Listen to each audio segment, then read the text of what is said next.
Tell us your name and what do you at Twiss Up? So my name's Omar Lawson and I'm the CEO of Twiss Up. My day to day is sales, try to get hands into shops and to get into various different people's hands, trying to make money, to be honest. I'm Abdullah. I'm in charge of brand marketing, sponsorships, giveaways, partnerships. My name is Dan and I lead on strategy and operations. I'm basically the guy that makes sure that the business doesn't break. And if we go back to the very beginning, what's the Twiss Up origin story? What's the backstory? How did you get started? We've been going for about 4 years, 4.5 years now, and how we started was over a game of blackjack, to be honest. So I was playing blackjack with my friend. I was the loser, and we made a little bet that the loser had to take a shot. I'm not a heavy drinker myself. I like to, if I do drink, I have to mix it with something sweet so I can tolerate it. I lost, being a sore loser that I am. I decided to mix a few things, and out came Punchy Passion. That was actually our original flavor, and then yeah, the rest is history. Omar called me one day and said, I got a drink. Am I allowed to swear? Yeah, wherever you want. I thought it was bullshit, to be honest. And he was like, yeah, no, I got a drink. I was like, okay, whatever. Carried on talking about what we was talking about. And then maybe a couple of weeks went by. I was in his house, gave me a drink, tried it. I was like, oh yeah, this is nice. Started selling it locally to family and friends. And then I think it reached a point for him where he thought this could be a real thing. So he asked me to come aboard. I'm sure everyone's heard Ohm's story of the game of blackjack and being stubborn and then coming up with Punchy Passion. Probably a few weeks or months down the line, he picked up the phone and he called me and he says, you know what, people love this drink and I want to actually turn it into something. And do you want to come on board? And me being me, I said, yeah, let's do it. What's your experience in food and drink before you started? Negative. Yeah, tell me what you mean by negative. Negative. No food or drink experience. No experience of the food market. No experience of the drink space. Nothing at all. I didn't know how to start a drinks business. Didn't know what it would look like. I didn't even know what licenses I needed. I didn't know anything. All I knew was I just had this drink that tasted nice and I wanted to put out there. Literally. I had 0 years and 0 months and 0 days worth of experience. Never worked in corporate. So I was out of my depth completely. 0. But I'm the type of person that I'll jump off a cliff and build a parachute on the way down. So I said, you know what? I've got no experience in this, but let's do it. What's the worst that could happen? My famous last words. The first 12 months of Twiss Up, how was that? You know what? It was fun, I would say, because obviously you've got a new product, you've got something new that you want to push out there. So the drive is high and you don't see any wrongs in what you're doing. So first 12 months, we had the product, we had the drink, we put it into plastic bottles and we said, you know what, let's go give it to family and friends. So we're giving it to family and friends, sending it to family and friends. And that was fun. Do you know what I mean? Like everyone's buying into what you've got because it's new. So I'll say the first 12 months was very, very fun. A bit chaotic for me. I just started a new job, so I'm getting to grips with my new job and then finding out you can't just mix spirits together and decide you want to sell it. We found out that licenses have to be involved, sat some exams so we could be officially accredited in the right departments. I thought it was going to make money. Working with other people, even though it's friends, but now you're not talking as friends, you're talking as business partners. Some people on the team want to do this and some people don't. And it's how do you come to a compromise? So it was a bit up and down, but we found our chemistry and found our balance and structure. We soft launched at the back end of 2019, but I call our official launch March 2020, just before the pandemic. We didn't really know what we were doing. We had a viral moment where it was the founder and the drink, and Twiss Up blew up on Twitter. So people are asking, where can I purchase this? This looks amazing. So it was in that moment that we had to figure out how to build a website and be able to send products around the UK. So the first 12 months, it was exciting. So much was happening. There was nothing we could do wrong. Everyone backed us. Family and friends made up the majority of our sales in that first 12 months. As with most businesses, initially family and friends, they're your biggest supporters in the very beginning. But as time goes along, the sales of family and friends it dries up. What was next for Twiss Up when the sales or the family and friends sales dried up? This is when we knew that we was in the business. This is when we knew that life is not a joke. You know what? That was tough. I could see that the family and friends sales were just sort of going off a cliff. So for us, it was what now? It was actually time to go out and make money outside of family and friends. So that's when we started Pursuit of Happyness. The original name was Project 10,000, where we were trying to generate sales of £10,000 every month by offloading 3 cases each between us. If we sold 3 to 4 cases a day, we would get to our goal. And I remember my first day, I sold to 3 shops. I was ecstatic. I think one of the other guys did that, and maybe someone sold 2. So it was like, all right, first couple of days, everyone was upbeat. Got to the second week, the no's started coming in. The third week, I was deflated. I went from selling 3 boxes a day to selling nothing. Someone else on the team might sell 4, making up for me selling 1. Yeah, it was crazy. I didn't know you could just go into a shop and pitch yourself and actually sell your product. So that was an eye-opener for me. You regularly mention Pursuit of Happyness or POH. Tell us what the Twiss Up POH is. So funny story. I'm not sure if any of you have watched the film Pursuit of Happyness by Will Smith. That's where the whole POH came from, when he was carrying his little light box to all the clinics and trying to get them to buy it. Similar concept for us. We was carrying our cases, carrying our bottles at the time, taking it to shop after shop, door after door, asking them to buy. Some will say no, some will say yes. More no's than yes. But it didn't knock us down. Kept on going, kept on going, kept on going. And each day that I was doing that, I was pursuing the happiness, and the happiness was getting Twiss Up out there. So that's where POH came from. You say POH is the main driver for getting Twiss Up into shops? Yeah, 100%. So again, like I said, going from door to door, shop to shop, and not taking no for an answer, having to go back ample amount of times, driving up and down London. Yeah, literally POH was everything. I became a salesman. Initially, I was nervous. I don't know why, but I just didn't know what to say. Like, so you go in, someone might be buying something, then you're next in queue and you want to speak to the manager, but you got 2 people behind you and you're like, okay, no, you know what? You 2 go in front. Let me kind of approach you when it's a bit more quiet. And then I realized the more I did that, I was wasting a lot more time, and I just had to have the courage. And then I think I spoke to the guys and they said what worked for them was they had a little script. I tried to memorize that script. As time went on, I adapted it to myself. Yeah, like the saying, like the more you do something, it gets easier, and sure enough, it did. The first week was okay. By the time it got to week 2, week 3, the life was drained out of every single one of us. And along the way, we got into quite a few shops, but it was taxing. It was so difficult. There was even one day I didn't have my car, and I took 3 cases from Brixton, and I walked from Brixton to Croydon just to try and offload those cases. It was tough, but yeah, that's how we got into shops initially. What would you say has been the hardest moment today running Twiss Up? POH. What was hard about it? Hearing no every shop you went into. There was a day where the sun was shining, and like 50 cases in my car, and I'd set off to get into a minimum of 10 shops. I went into, I kid you not, probably 60 shops that day, and every shop said no. And that probably was the hardest day of Twiss Up today. To keep going every day, if I'm being perfectly honest. I think a lot of people kind of underestimate the fact that you've got a full-time job, you've got personal issues, and then you still got a business to run, and you have, well, I can only speak for myself, but little to no time for yourself because you have all these other priorities.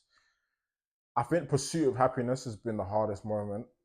Like family and friends sales dried up, so we had to go out and figure out how to make money.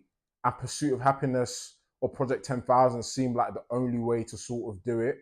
It was so tough. It was so taxing. Like, you'll work your 9 to 5 and then you'll get in the car between 6 to whenever, just out there, different areas across London trying to sell cases. Another moment that's been tough was trying to reach out to drinks buyers or beverage managers. No one cares until everyone cares. What triggered the rebrand? So when we started, I was fixated on this premium brand, this premium look that I wanted Twiss Up to have. After the first couple years trying to push this, it became a reality that they don't care about premium drinks. That was the honest truth. Like, we was pushing it in bottles, glass bottles, saying, yeah, this is premium, this is that. This they didn't care. Like, they didn't care. The consumers didn't care. So then it quickly became a thing that, you know what, cans is more affordable for us, and the RTD market was fastly growing. So we felt that it was best for us to jump on it. The craft beers had its time, gin had its time, and it seemed like RTDs were coming in. So we had a look, did research, and kind of saw all the big boys were in cans. Did research on the cans. It was more environmentally friendly, a lot cheaper for us than glass, and it was cheaper for consumers. So all of that just made more sense to us, and here we are. The business was no longer commercially viable. We were in glass bottles. The cost of ingredients was high. We just couldn't compete with other drinks brands that were in the market. We went up against a brand that was selling a similar product in a similar format, but our product was £1.50 more, for example. For me, it was, we had two options. We either go back to the drawing board and start again, or we scrap this all together and just carry on with our lives. What happened with Twiss Up Nights? They don't want to party with us. What do you mean by they don't want to party? The people, they don't want to party with us. They don't want to come and shy you. They only want to shy you when there's an occasion. So if it's not our birthday, they don't want to party with us. We try to do, what do we try to do? We try to do cinema night. We try to do games, small party, big party. The only thing that went off was our birthday. So if it wasn't our birthday, we didn't really see the point in doing it. So that's kind of where it was kind of like a, what do they call it? Lead balloon.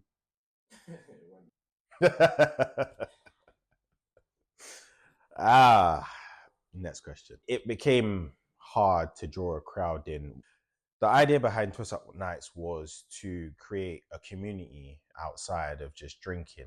So it was come up with good ideas to kind of bring a community together. And that way we could have a following where it's not just, oh, come and buy our drinks, but it's, we're doing a barbecue, we're doing a sip and paint, we're doing a games night, we're doing a cinema night. And what I found out, because I was in charge of that, was if it's not a party, they didn't want to come. Our anniversary parties went down, great, fun. We did a New Year's party, fantastic.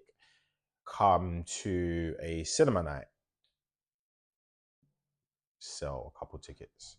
Come to a games night, sold a few tickets.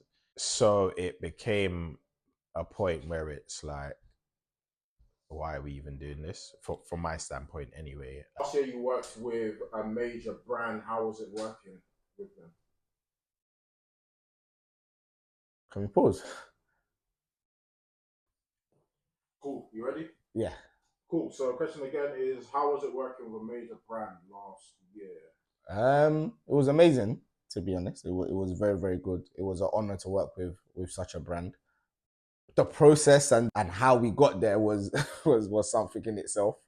These brands, sometimes they don't care about us little brands.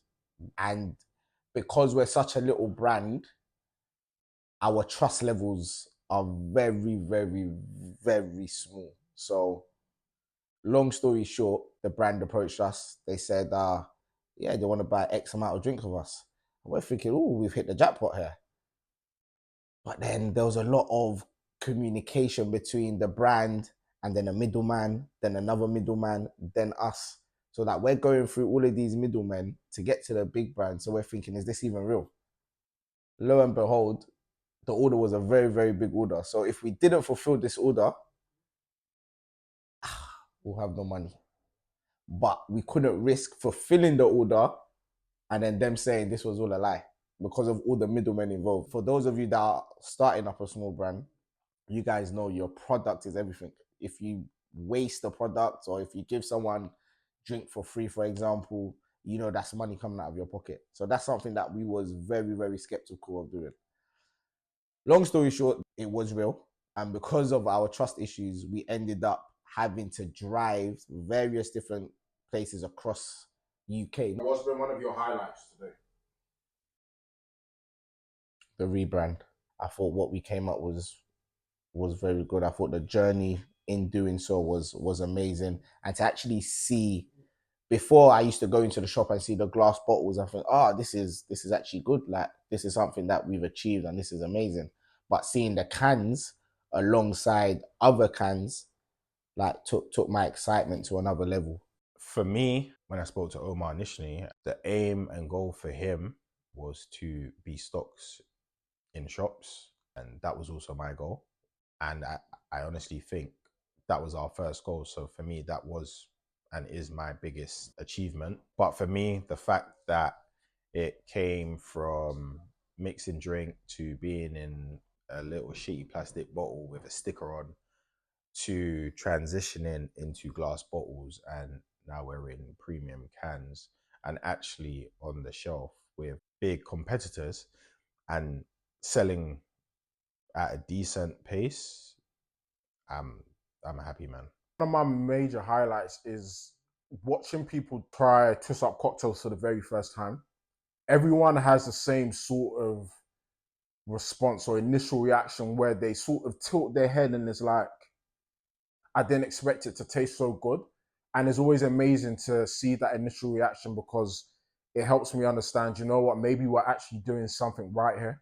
What would you say your personal goals for the next 12 months with Twiss Up? I'm heavy on sales, as I've already explained. So I think it's just about getting into as many wholesalers as possible, getting on as many shelves as possible. To be honest, that's just the short and simple of it. We need to make some noise, and that's on me. I understand what it takes to make noise. I want to be in some festivals. We want to be official drink sponsors for events. Summer's coming up, and outside of summer, we want to be everywhere. And we want you to know we are the guys behind Twiss Up. Next 12 months, sales, more community engagement. Because for us at Twiss Up, how I see it is we want to empower our community to shake things up and just do things different. Is there anything you wish you'd known before starting up? That list is endless. Not every no is a no. So I've gone, if I had taken every no at its first instant, we wouldn't be in as many rooms as we are now. We wouldn't be as many shops as we are in now. Because the amount of times we was told no, or I was told no, if I just walked away and just said, oh yeah, no is no, that would be it. But the fact that we've gone back and we've been resilient in trying to turn that no into a yes, I'll say that's been one of our biggest lessons, or my biggest lesson. Everything. I'm learning on the job still now. I've got experience in some things, but there's other things I'm still learning. I had no knowledge, no background of this. So everything I personally know, I've learned on the job. So it's been amazing. How hard it actually is in food and drink. I've spoken to other food and drink founders and everyone has the same story. The amount of licenses that you need to get started, especially with alcohol, which is heavily regulated. It makes sense now, but at the time, it would have been good to understand that. And lastly, also would have been good to know that in order to win, you need resources and you need connections. If you've got either or, you've got a fighting chance. If you've got both, you're flying. If you've got none, you're fucked.